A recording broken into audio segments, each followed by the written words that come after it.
Insap, Inspirasi Sabda Gereja Kristus Raja Paroki Bajiro. Ibu, Bapak, Saudara-saudari yang terkasih dalam Kristus, berjumpa kembali dalam Inspirasi Sabda Insap Paroki Gereja Kristus Raja Bajiro, Yogyakarta. Hari ini, tanggal 27 Agustus 2021, hari Jumat, kita bersama-sama dalam kalendarium liturgi kita memperingati Santa Monica.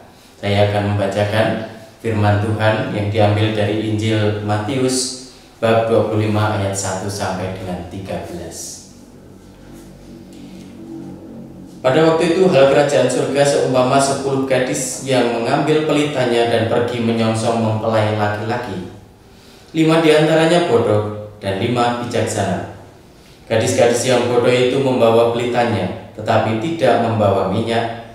Sedangkan gadis-gadis yang bijaksana itu membawa pelitanya dan juga minyak dalam buli-buli mereka. Tetapi karena mempelai itu lama tidak datang-datang juga, mengantuklah mereka semua lalu tertidur. Waktu tengah malam terdengarlah suara orang berseru, "Mempelai datang, songsonglah dia." Gadis-gadis itu pun bangun semuanya, lalu membereskan pelita mereka. Gadis-gadis yang bodoh berkata kepada gadis-gadis yang bijaksana, "Berikanlah kepada kami sedikit dari minyakmu itu, sebab pelita kami hampir padam."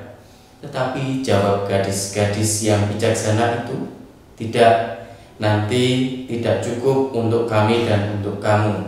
Lebih baik kamu pergi kepada penjual minyak dan beli di situ." Akan tetapi waktu mereka sedang pergi untuk membelinya, datanglah mempelai itu dan mereka yang telah siap sedia masuk bersama-sama dengan dia ke ruang perjamuan kawin, lalu pintu ditutup. Kemudian datang juga gadis-gadis yang lain itu dan berkata, "Tuan, Tuan, bukakanlah kami pintu." Tetapi ia menjawab, "Aku berkata kepadamu, sesungguhnya aku tidak mengenal engkau. Karena itu berjaga-jagalah, sebab kamu tidak tahu akan hari maupun saatnya." Ibu, Bapak, Saudara-saudari yang terkasih dalam Kristus, sabda Tuhan pada hari ini bukan berbicara tentang hukuman, bukan berbicara tentang bagaimana gadis-gadis yang dikatakan bodoh, mohon maaf, dikatakan demikian dalam warta firman kita hari ini. Mereka tidak mempersiapkan minyak sebagai cadangan, sehingga ketika mempelai datang di tengah malam hari, mereka kemudian kehabisan minyak dan harus membeli dulu, baru kemudian bergabung dalam acara perkawinan. Sedangkan pintu sudah ditutup dan mereka tidak boleh masuk. Sekali lagi, sabda Tuhan hari ini bukan berbicara tentang hukuman, bukan pula berbicara tentang penghakiman.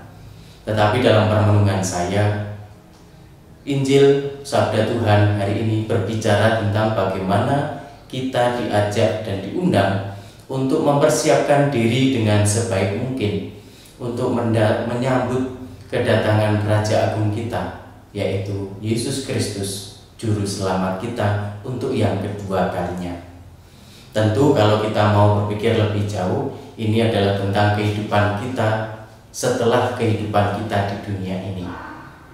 Kita semua diundang dan kita semua dipanggil untuk mempersiapkan diri dengan sebaik mungkin. Supaya apa? Supaya kelak kita layak dan pantas untuk masuk dalam kerajaannya yang abadi, dalam perjamuan nikah yang abadi, yang dikatakan sebagai perjamuan dengan para kudus, dengan Allah Bapa, Putra, dan Roh Kudus. Bukan berarti bahwa apakah Romo kalau kita tidak siap-siap, apakah kita nanti tidak boleh masuk surga? Bukan demikian cara berpikirnya. Kita semua dalam iman Kristiani telah menerima rahmat baptisan dan juga rahmat karya penebusan Juru Selamat kita, Yesus Kristus, di kayu salib dengan wafat dan juga kebangkitannya. Maka kita semua akan diperkenankan, kita semua akan diberi tempat di dalam kerajaan surga. Lalu pertanyaan selanjutnya, lah Romo kalau begitu, untuk apa kok kita harus bersiap-siap di dunia ini? Kenapa harus kita menyiapkan diri Toh kita juga nanti akan masuk surga semuanya. Betul, kita semua akan masuk surga, tetapi hanya berbicara tentang layak atau tidak layaknya. Ibaratnya kita sudah diberi sesuatu, selayaknya kita harus juga mengucapkan terima kasih. Tentu boleh saja kita tidak mengucapkan terima kasih kepada seseorang yang memberikan sesuatu kepada kita, tetapi apakah itu layak dilakukan sebagai seseorang yang telah diberi sesuatu? Tentu saya, kita, Anda sekalian pasti akan merasa tentu itu tidak layak. Iya, betul. Kita semua sudah ditebus, kita semua sudah diselamatkan oleh Tuhan kita Yesus Kristus. Maka apa yang kita lakukan di dunia ini, termasuk hidup kita buat sebagai anak-anak Kristus yang baik, juga aneka macam hal yang perlu kita siapkan untuk kehidupan abadi bersama para kudus di surga nantinya, itu juga merupakan ungkapan terima kasih kita, wujud syukur kita kepada Tuhan yang telah lebih dahulu memberikan karunia keselamatan kepada kita. Maka Bapak Ibu saudara-saudara yang terkasih, mari kita bersama-sama berjuang terus-menerus supaya apa yang kita lakukan di dunia ini sungguh-sungguh menjadi persiapan bagi kita untuk kelak boleh memasuki kerajaannya yang abadi. Tetap sehat, tetap semangat. Semoga hidup kita selalu penuh dengan berkah dalam